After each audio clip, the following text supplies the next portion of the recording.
Hi, my name is Shanda Rule. I'm a singer, storyteller, joy spreader, and host of the Courageous Voice podcast. The Courageous Voice podcast gathers and shares stories from artistic folks around the world and their journeys through fear, courageousness, and creativity. Join us and get inspired with me as we chat about learning to befriend and walk with and past our fears to share our voices courageously with the world. Hello and welcome to the Courageous Voice podcast. This is Shanda Rule.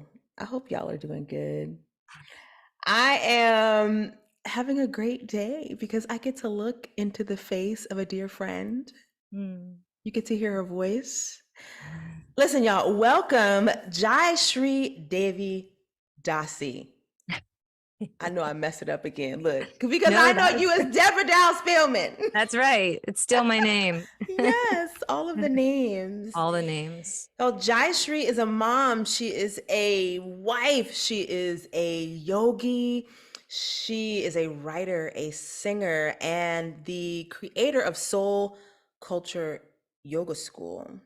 And we met eons ago doing musical theater, and now you are like running your own school, online, in person, all around the world. And welcome. Thank you. Thank you, Shanda. Thank you so much. I love you. I'm so grateful to be with you. We go way back and our love is eternal. So I'm excited to share whatever nuggets will support your beloved audience and community and friends. Isn't that a funny word? Audience. I know it is. It's a ridiculous word. Just tribe. Tribe is nice too. Yeah. No, it's so funny that you said that because Kite was asking about you.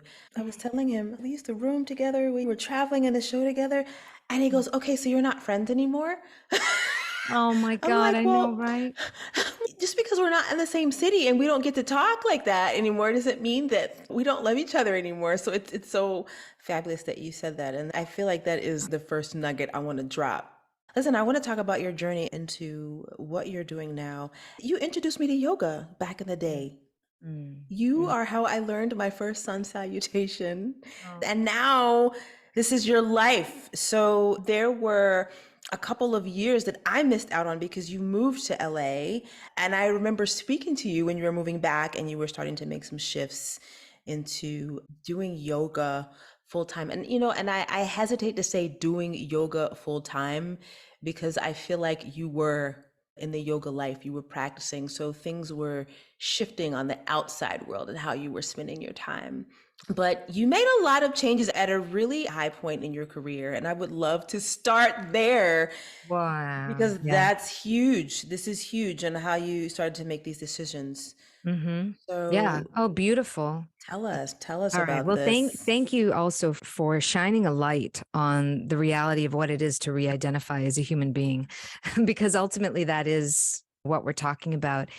So you express so beautifully the reality that we're all in this life, but not of it. That's what the euphemism is, like how to be a spiritual person embodied without letting all the material energy rule us. That's kind of a myth. It's a myth that we're not going to be affected. It's a myth that a spiritual person is not going to have to relate with passion and aggression and violence and oppression and everything that we are a slave to from the negative programming that's coming through. The yoga side is like, okay, who am I? I am a soul. I'm not just this body. I'm not just my name, and I'm not just an actor, although that was really awesome. It was really fun. But I can say that your question around the shift, it wasn't the first shift in my life, but it was definitely the biggest one. I remember having a really good childhood and family, regular, like middle-class Jewish upbringing, and being given everything I needed. And when I was little, I always had a real connection to God. at first God was Abraham Lincoln sitting on a cloud in like lotus pose, right? I don't know where that came from. And Oh then and then it evolved, and then, God was in the wind and in the music. It certainly came in singing, my came in Hebrew God. school. But then God became a she also, and Mm-hmm. like the embodiment of the goddess. I think you and I have talked about this. I mean, I remember having one of my first past life experiences when I was very, very young. And I was definitely not a little Jewish presenting woman. It was, some other indigenous experience, and really, really young. So I had migraines and I had mitral valve prolapse. I had pain when I was Mm. 5, like really young. I remember being in the garage with my mother and saying, I have this pain in my heart, and her holding me. And Mm. and eventually there was always some, medical reason for it, but medical science could never heal me. Mm. And so at a certain point, you can educate yourself as much as you can. I did.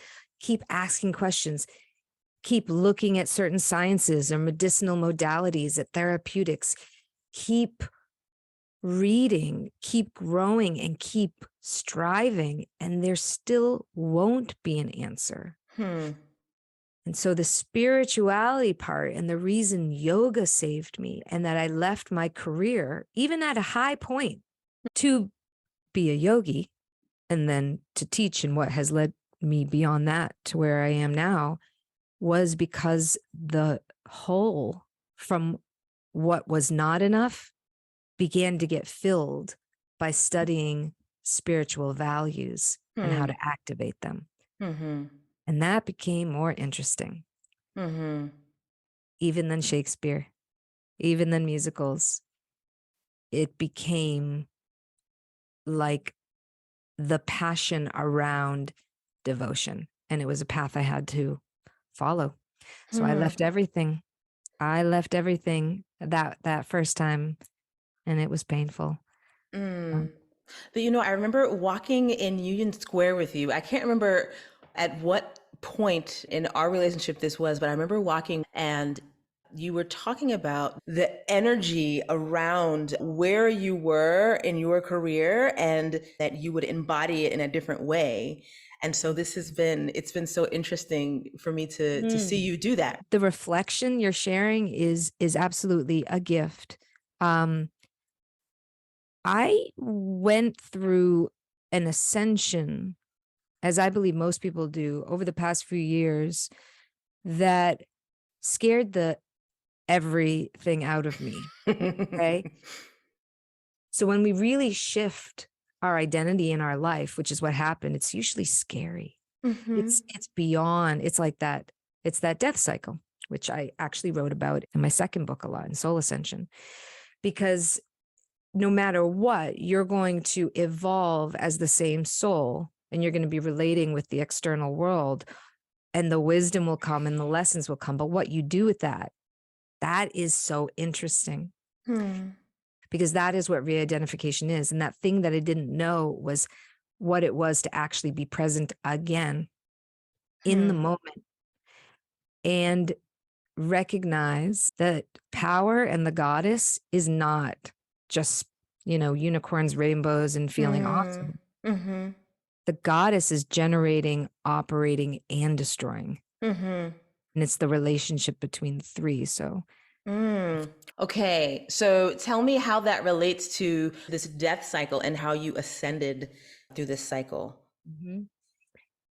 Um, I have problems and issues like everyone, right? In Sanskrit, they're called anarthas, or they're unwanted tendencies. Means against, right? Mm. And these unwanted tendencies will always make us offend or self-sabotage or feel like an imposter, whatever it is we're working with.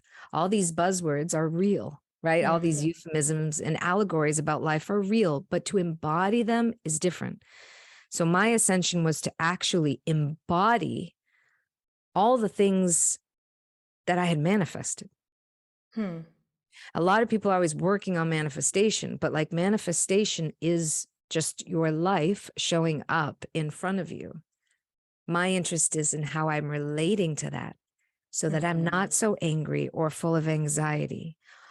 All the things I healed through yoga years and years and years ago, they all came back. It came back in a short amount of time.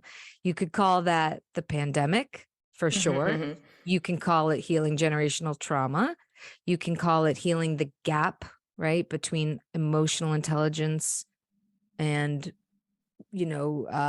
psychic wisdom, which is all part of what was already in the yoga school. It needed to be talked about online. It needed to be put into soul mapping. It needed to be something that was really accessible. But I didn't understand how that was going to look. And there were moments of just seeing myself and being like, oh my God, I'm freaking so scary. I'm so ugly. I'm so crazy. All that negative, destructive power, goddess energy needed to show up, as did, oh my gosh, I'm creating at such a fast pace. I can't even catch up with myself. I had a baby. My baby's birth was co-opted. I almost died. I was supposed to get that 25 grand and then they reneged right there. It's like thing after thing of whatever the things are in life. If we don't feel them, we can't heal them. And I had to just allow that to happen and feel what it was on the other side. And you've reminded me of what it is today, which is like being an artist doesn't stop. You don't, I'm not trying to be some spiritual leader. I will never be guru. I don't want that. I just want to be happy. And then what does that actually mean? Yeah. Okay. So you have talked about a lot of heaviness. So how are you getting through that? Well, how did you? I mean, I say are because it is pretty continuous. Healing is a continuous journey. You're getting through this through your yoga practice? That's a great question. I'm getting through it by, well, first of all, yoga never goes away, right? I was just writing about this. Like, I don't know your experience of yoga, but yoga is a modality that will never fail me, like physically, because getting in my body will never lie. I'll always be able to reconnect and breathe. But I wasn't teaching that modality of yoga. Western, and we know this, but Western ideas of yoga is that it's exercise, right? But when I tapped into devotional yoga, which is really bhakti, which is pretty expansive, I also understood, oh yeah, this is about wisdom. This is about my diet and lifestyle. This is about funneling psychic energy, shielding from drama. All of it, right, was involved. So when you ask what I did to heal, so I did that by kind of going in and being not such an extrovert, not teaching classes, recognizing where I had to like up level and have a consciousness about it. That sounds so heavy. Usually, it's like, oh man, but that is the work. Yeah. That is the work. But yeah, I feel delicious every time I practice yoga. I love that. I love that. This is so interesting that you're naming there's a physical practice and the devotional practice. And I think I got more into the side that really focuses on self-knowledge, which has to do with exactly what you're talking about, really going in and paying attention and building awareness and noticing, which I had never really connected with yoga, but I love the idea of integrating all of these together. And the bhakti side I know of, but I haven't really dived in as much. I had this class and someone came in to talk to us about kirtan. And so I'm asking the question, I'm like, okay, so how does this work? And basically he was just like, you sit and you sing and that works. That's it. Yep. Your devotion is what creates the change and the shifts and the magic and the healing. And there was just something about that that was just so unsatisfying to my brain and yet very Mm. satisfying at the same time. Yeah. Yeah, I love that you mentioned that because it's so important. You are a devotee because everybody has their own devotion. Hmm. Everyone has their own version of the divine or not. Even being an atheist, if you're talking about being an atheist, patterns and programming are not who we are. Hmm. They are gifts and part of who we are. For example, thank God I speak Hebrew. Thank God I was born to a Jewish family. I love all language. Hence, I love music. I love arts. I love classic. Devotion is practical application of being a human being in life. It's the Hmm. science, yeah, the science of art and relationship. So everyone's devoted. Hmm. And the rituals we use are what make the difference. Like, Hmm. so I always had this understanding of my students when I owned a yoga studio, Mm-hmm. because having a yoga ecosystem is a big thing. I train teachers, right? If you want to have a career, I mean, this is just calling it out, teaching nonstop classes, leading 20 retreats, going to India all the time, working to make sure you are having some kind of brand out there, even though that's my least favorite part. Have a team, delegate, all this stuff that everyone's learning now about online business. How do you shift or transform it to online business? These are like really nuts and bolts things. They're part of making rituals, and rituals is how we make things work. So even Hmm. Bhakti Yoga has what you call Vaidhi and Rag, which is to say you have rules and regulations and you have spontaneous love and devotion. One Hmm. activates the other. Hmm. So that's why I had to create soul mapping, because I know I'm an artist. I know I love Shakti and sharing and vitality, but I also know that the monks that I am friends with literally need to have rules and regulations set in place to protect them so that I don't bother them, so that I am being honoring of the lineage that I'm so lucky to be attached to without changing it. Hmm. And so embracing the controversy around that is what I love to do in every relationship, which is why you and I get along so well also. And recognizing that everyone is a spirit soul and has devotion. Hmm. Everyone. Yeah. Yeah. So tell us about soul mapping. There's a grid, there's a blueprint, there's a map for you, for me, and for everyone. It's like your soul blueprint. So soul mapping is the 3-step process to owning all of your healing work and then making a new ritual or many rituals so that you can literally see, hear, and feel all of the manifested miracles play out for you in a repeatable and reliable and relatable way so that you can serve it out in the world.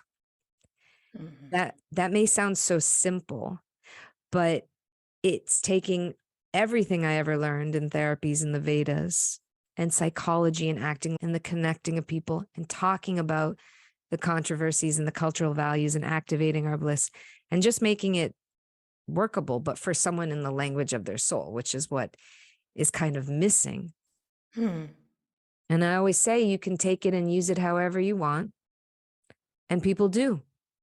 Like if I'm going to graduate students and they're going to know how to teach yoga, they're going to use that yoga for whatever they love, for Mhm. being a lawyer or a doctor or a mom or a writer.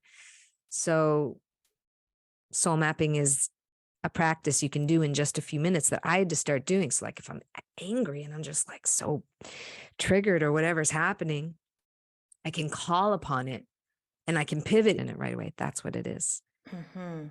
And this is a concept that you created, Yeah. right? Yeah. Yeah, it is. I don't like to say that, but yeah, I did. I created it a long time ago. Uh-huh. I like staying ahead of the curve a little bit and using intelligence wisely. And I Mm-hmm. know everyone can learn that. Mm-hmm. So that kind of became a mission. So tell me what that is like, because I read that the soul mapping came to you, that you channeled it. So you get this download of information over a period of time, and then what is that in between like before you present this information to the world that has been downloaded to you?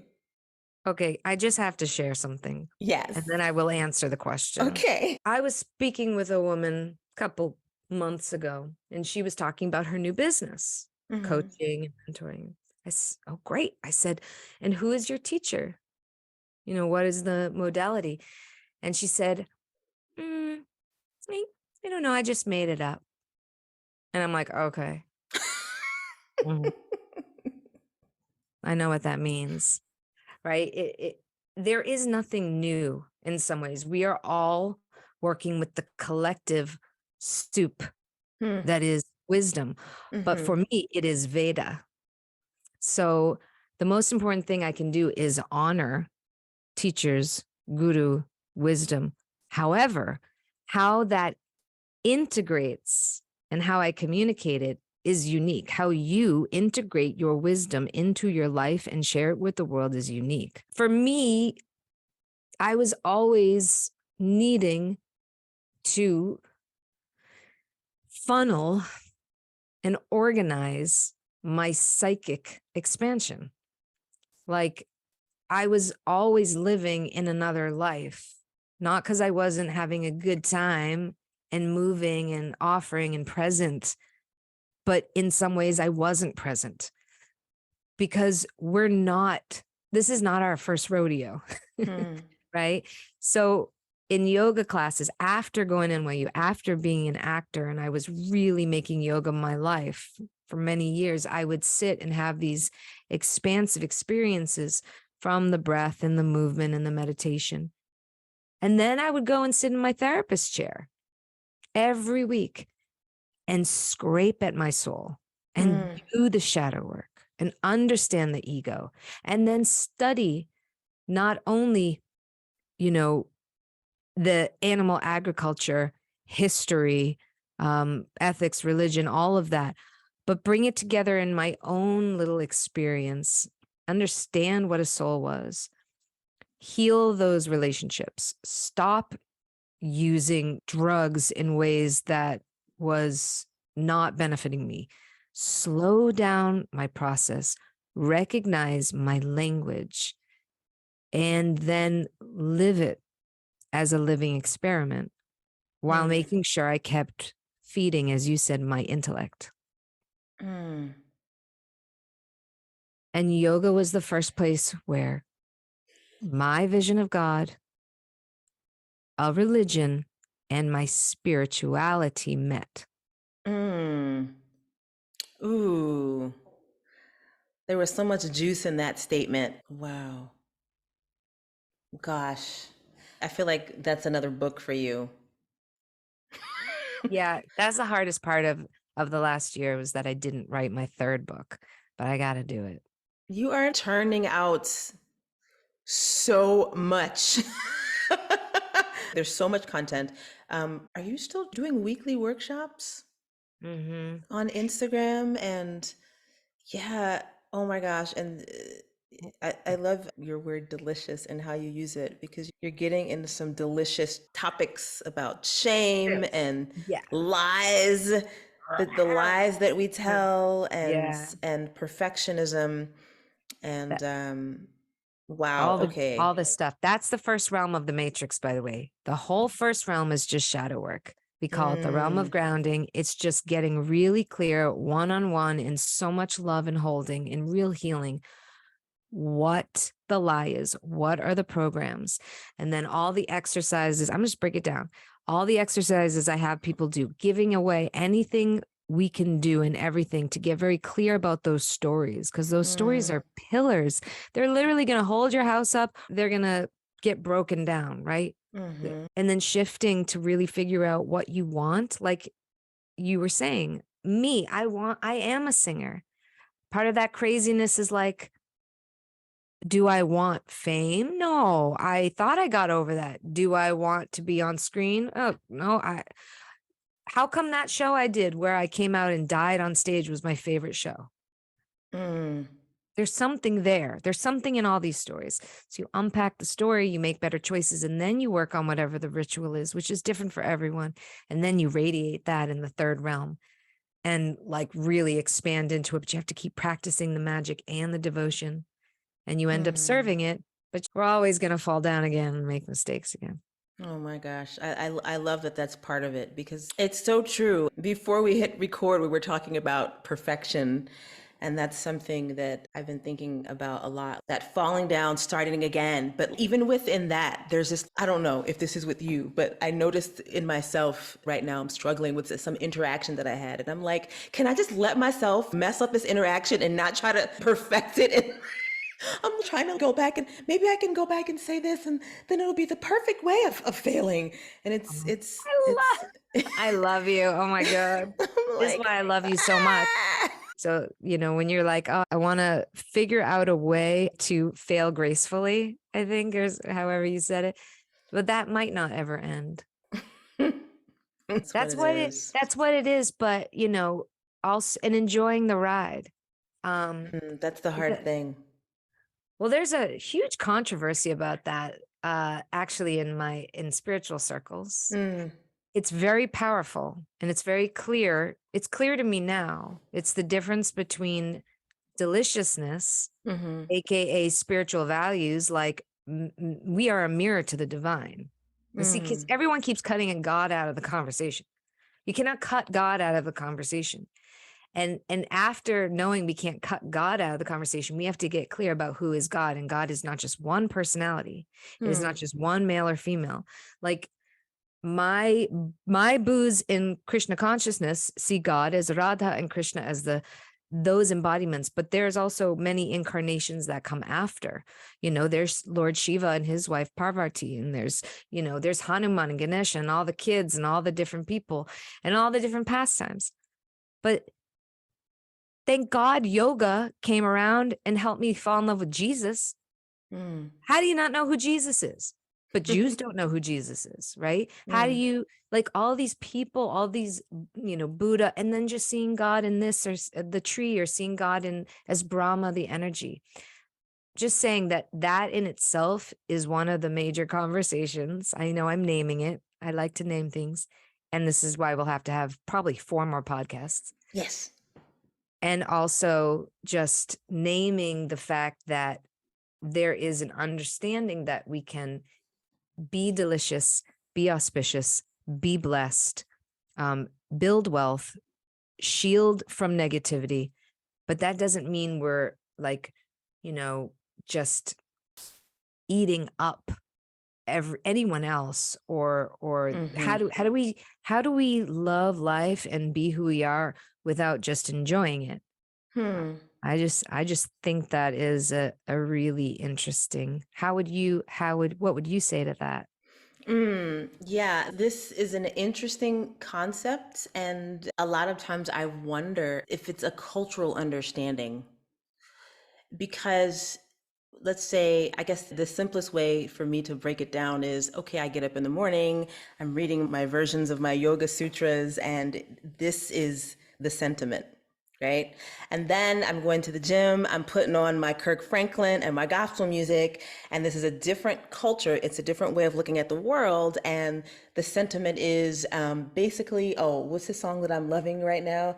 Um, it's talking about that life doesn't always feel good and Mm, that we're all going through the fire and we don't all come out as gold, right? It's how you're mm, dealing with this tension. And this is interesting to me because I do think about it and I feel because I'm often, I don't want to say at the crossroad because I don't like the connotation, but I'll say I'm often at the bridge section between cultures. I had this one professor and she was just like, I 100% believe this and I 100% believe that. And she was the yeah. first person that I ever Yeah. that I ever knew to say something like that. And in this sense, Oh, 100% yes. 100%. 100% yes, enjoy it, get in that mindset. And 100% sometimes this stuff does not feel good.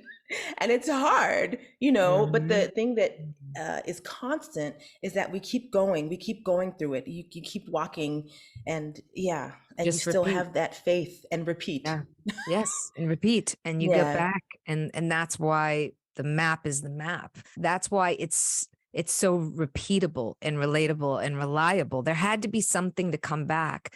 Like one time I was in Nigeria with my beloved god brother, uncle, teacher, Ashram Maharaj. And we were on the way to see his mom, who has this big like a compound, right? Hmm. In Abbey Estate. And so we're driving and we get stuck in mud. Okay. It's like 5 a.m. We're in the mud. The car is sinking Oh in the God. jungle, in the jungle. And I'm like, okay, Lord, Hare Krishna, Hare Krishna, Krishna, Hare Ram, No. Hare Krishna, Krishna, Krishna, Hare Ram, Hare Hare. This is it. Bye. Bye. I got it. I'm done. And I was like in some self-satisfaction of life at that moment. I was surrendered. It was Saranagati. That is the beginning over and over and over again. I was like, no problem, we'll die. And then I'm just sitting there chanting, and he had left, everyone left. I'm just sinking. And then all of a sudden, people start coming out. Like 8 family members all of a sudden slowly come out of the jungle and start digging me out. I'm just sinking in the car. So I was like, okay, oh, so not today, not today, Satan, right? That Oh my God. Okay. that was. Okay. So what was the point of that? The not today, Satan, was the Not point. today, Satan. Mm-hmm. Oh my God. Mm-hmm. It's Wow. a Chincha Beta Abeta Tattva is a line from Sutra, as you'd say, or Sastra, that says what you said. That teacher, I believe 100% in this, and I believe 100% in that. And that is very, very high quality of living, to know that we are both one with everything and we are both separate, to know that we can live in one culture and live in another, to know that this is a life right now, but that there have been others, and especially that there are more versions of religion or God or problems and shows and songs. Oh my God. Hallelujah. Oh my gosh. Okay, listen. This is All this. right. Okay, so tell us where we can find you. Tell us all the places where we can keep in touch. Where we Okay. can get info. We can read. We can workshop. The most exciting thing I'm doing right now is I'm building community on my Soul Culture Circle platform. So I took the yoga school and the yoga studio and all the kirtans and all the retreats, and I'm bringing it together in this community. And that is all findable on JaiShreeYoga.com. You can always go just to JaiShreeYoga.com and get there. When you go to the events page, you can see the retreats, you can see these workshops, you can see masterclasses. As it all evolves and grows, it will still be on JaiShree Yoga, but come join the Soul Culture Circle. Okay. And can we also find you on social? Oh, yeah. Oh, my God. Of course. My Instagram is JaiShree Yoga Official. My Facebook is JaiShree Yoga. And I am always sharing content and blogs and stories and videos on social as well. Yeah. Well, thank you. Thank you. Thank you. Thank you so much for joining me. I love chatting with you. Thank I you so love much. chatting with you. You are such a blessing in the world. Thank you, Shanda. Yes. All Thank right. you. Thank you. Love you. Love you so much. Mwah. I love you.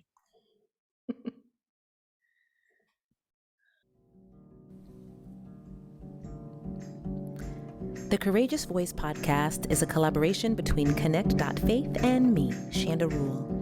Music is by Ike Sturm and production by Jess Burchett. Thanks for listening.